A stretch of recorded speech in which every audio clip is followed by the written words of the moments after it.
pagi kembali lagi dengan kami bertiga di presentasi Big Data tugas besar deteksi dini serangan jantung. Sebelumnya, izin memperkenalkan diri. Saya Nova Matri Putra dengan nomor absensi 14. Saya Ananda Waldi Isulhaq, absensi 2. Saya Yunanto Biantoro, absensi 20. Baik, mari kita lanjutkan. Sebelumnya di presentasi hari ini, kita akan menyampaikan bahwa nanti ada perkenalan yang sudah kita selesaikan pada di tahap pertama tadi. Lalu yang kedua nanti ada di latar belakang. Ketiga kita akan mempresentasikan soal pertanyaan bisnis. Yang keempat ada penjelasan dataset. Kelima visualisasi data, dan yang terakhir akan di luar dari presentasi ini kita akan mempresentasikan coding. Lanjut lagi. Oke, ada latar belakang dari presentasi hari ini, yaitu serangan jantung adalah kondisi medis kritis yang membutuhkan penanganan cepat. Deteksi dini sangat penting untuk menyelamatkan nyawa dan mencegah komplikasi.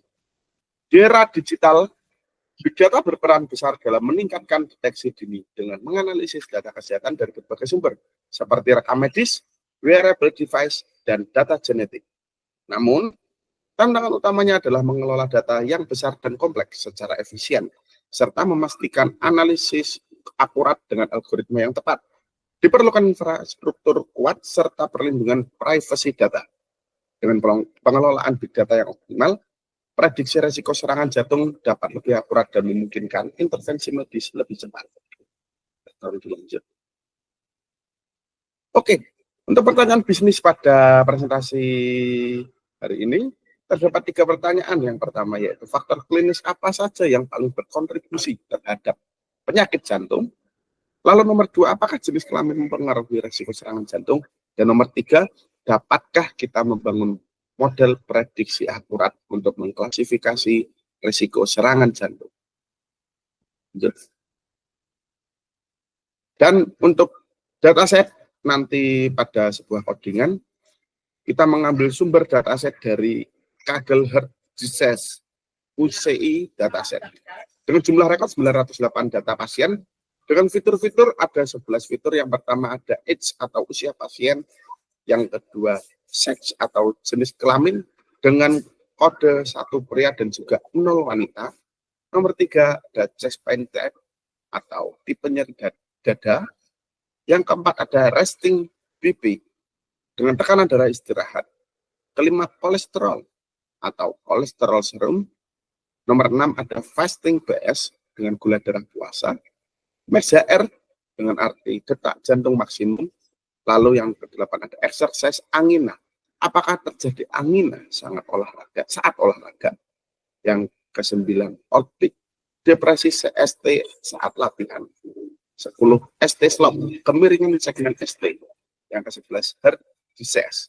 Target 1 jika pasien memiliki riwayat penyakit jantung. Untuk selanjutnya akan dipresentasikan oleh Mas Ananda Waldi. Oke, terima kasih Mas Noval. Untuk kali ini saya akan menjelaskan untuk visualisasi data distribusi pasien dengan dan tanpa penyakit jantung. Di samping kanan ini merupakan grafik distribusi pasien dengan dan tanpa penyakit jantung. Grafik bar ini menunjukkan jumlah pasien yang tidak ditandai dengan angka 0 dan ya tandai dengan angka 1, mengalami penyakit jantung. Terlihat bahwa jumlah pasien dengan penyakit jantung sedikit lebih banyak dibandingkan yang tidak memiliki penyakit jantung. Ini memberikan gambaran dasar mengenai proporsi pasien dalam dataset Anda. Kemudian untuk grafik distribusi usia berdasarkan status penyakit jantung, histogram dengan density plot ini memperlihatkan perbandingan distribusi usia antara pasien dengan dan tanpa penyakit jantung. Puncak distribusi pasien tanpa penyakit jantung, tandakan warna biru, lebih banyak pada rentang usia lebih muda, sekitar 40-50 tahun. Sementara pasien dengan penyakit jantung, warna oranye, cenderung lebih banyak di rentang usia lebih tua, yaitu sekitar 55-65 tahun. Hal ini menunjukkan bahwa usia lebih lanjut cenderung berkaitan dengan peningkatan resiko penyakit jantung. Kemudian ada matrik korelasi fitur numerik. Heatmap korelasi ini menggambarkan hubungan antara fitur numerik penting seperti usia, tekanan darah, kolesterol, kadar gula puasa, detak jantung maksimum, dan old peak. Penurunan segmen ST saat berolahraga, beserta target penyakit jantung. Ada beberapa poin penting. Yang pertama, usia memiliki korelasi positif sedang 0,28 dengan penyakit jantung. Yang kedua, max HR, detak jantung maksimum, berkorelasi negatif cukup kuat, minus 0,40, menunjukkan bahwa detak jantung maksimum yang lebih rendah cenderung terkait dengan penyakit jantung. Yang ketiga, ada old peak, juga berkorelasi positif dengan penyakit jantung. Artinya penurunan segmen ST yang lebih besar saat olahraga berhubungan dengan penyakit. Yang terakhir, kolesterol dan tekanan darah tidak terlihat memiliki korelasi kuat langsung dengan penyakit jantung dalam dataset ini. Oke, untuk berikutnya, kolesterol berdasarkan status penyakit jantung. Box plot ini menunjukkan distribusi nilai kolesterol berdasarkan status penyakit jantung. Terlihat bahwa median dan rentang interkuartil box kolesterol tidak terlalu berbeda signifikan antara pasien dengan dan tanpa penyakit jantung. Namun terdapat outlier kolesterol tinggi pada pasien tanpa penyakit jantung. Ini mengindikasikan bahwa kolesterol sendiri mungkin kurang kuat sebagai indikator tunggal penyakit jantung dalam dataset ini. Oke, untuk yang terakhir, max HR versus usia berdasarkan status penyakit jantung. Scatter plot ini menampilkan hubungan antara usia dan detak jantung maksimum dengan pewarnaan berdasarkan status penyakit jantung. Terlihat tren menurun max HR sering bertambahnya usia, baik pada pasien dengan penyakit jantung maupun tanpa penyakit. Namun pasien dengan penyakit jantung warna oranye cenderung memiliki max HR yang lebih rendah dibandingkan yang sehat. Terutama di usia yang lebih tua, ini mendukung temuan korelasi negatif max HR dengan penyakit jantung dari heatmap.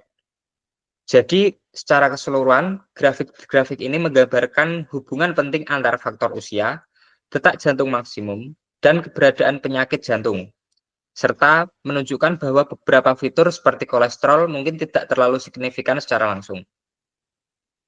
Untuk selanjutnya akan dijelaskan oleh Mas Yunanto Biantoro terkait kode dari grafik tersebut. Oke, di sini saya akan menjelaskan terkait bagaimana kode tersebut dijalankan dan bagaimana data tersebut diolah. Oke, untuk yang pertama sendiri, yang paling utama adalah kita menginstalasi PySpark dulu dan Kaggle agar nanti datasetnya bisa diunduh juga dan kita bisa menggunakan Apache Spark juga. Di sini ada opsi quiet yang digunakan agar proses instalasi tidak menampilkan banyak output. Terus yang kedua adalah import library. Di sini ada sekitar 9 library yang kita masukkan. Yang pertama adalah Spark Session, digunakan untuk awal untuk menggunakan Spark. Yang kedua adalah PySpark untuk call, yaitu untuk memanipulasi kolom data frame Spark. Yang ketiga adalah String Indexer untuk mengubah data kategorikal ke bentuk numerik. Yang keempat adalah Vector Assembler, menggunakan menggabungkan beberapa kolom fitur menjadi satu kolom vektor fitur. Yang kelima adalah Logistic Regression atau model klasifikasi logistik dari Spark MLlib. Yang keenam adalah Binary Classification Evaluator untuk mengevaluasi performa model klasifikasi biner. Yang ketujuh adalah Matplotlib PyPlot Seaborn untuk visualisasi data. Yang kedelapan adalah Pandas untuk manipulasi data, dan terakhir adalah Kaggle Hub untuk mengakses dan mengunduh dataset dari Kaggle dengan mudah. Lanjut untuk kode yang ketiga adalah inisialisasi Spark Session. Fungsi dari inisialisasi session sendiri adalah untuk membuat Spark Session yang merupakan titik awal untuk menjalankan aplikasi Spark. Dan kedua adalah untuk Spark Session dibutuhkan untuk membuat dan memanipulasi data frame di PySpark. Penjelasan dari kode ini adalah build untuk menginisialisasi konfigurasi Spark, app name untuk memberikan nama aplikasi Spark, dan get or create untuk mengambil sesi Spark yang sudah ada jika tersedia atau membuat baru jika belum ada. Next kode keempat adalah unduh dataset dari Kaggle. Fungsi dari kode ini adalah untuk mengunduh dataset dari Kaggle.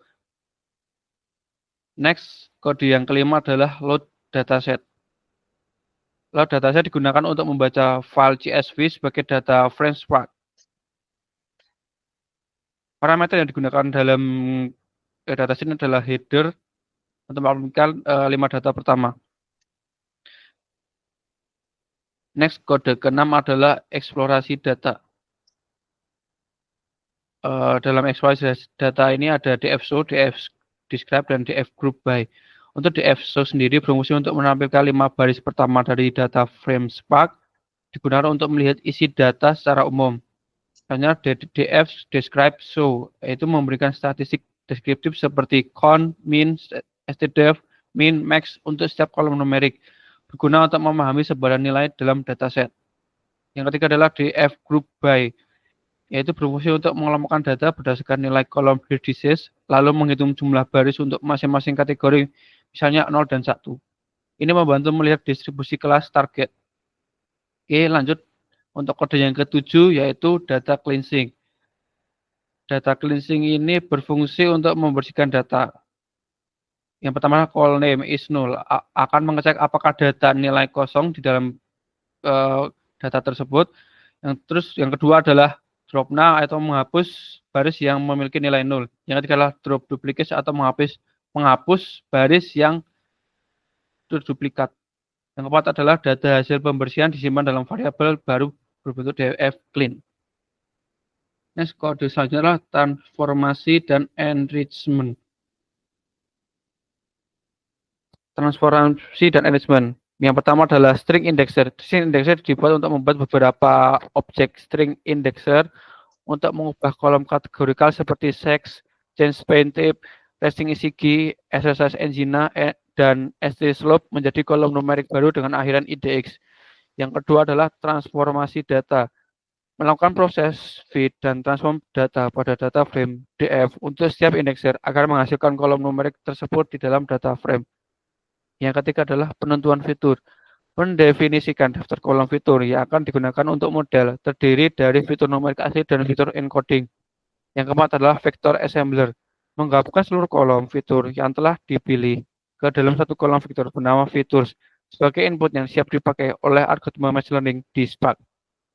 Next, untuk kode selanjutnya yaitu modeling dan logistic regression. Fungsi dari modeling dan logistic regression sendiri adalah yang pertama adalah membuat model logistic regression. Kode untuk membuat model logistic regression adalah LR logistic regression, features call features, label call, indices. Kode ini berfungsi untuk membuat objek model regresi logistik yang menggunakan kolom fitur sebagai input fitur dan indices sebagai label target. Yang kedua adalah melatih model, kodenya adalah model LR fit DF, melatih fit model menggunakan data DF. Yang ketiga adalah membuat prediction model transform DF, berfungsi untuk menerapkan model yang sudah dilatih pada data DF untuk menghasilkan prediksi hasil klasifikasi.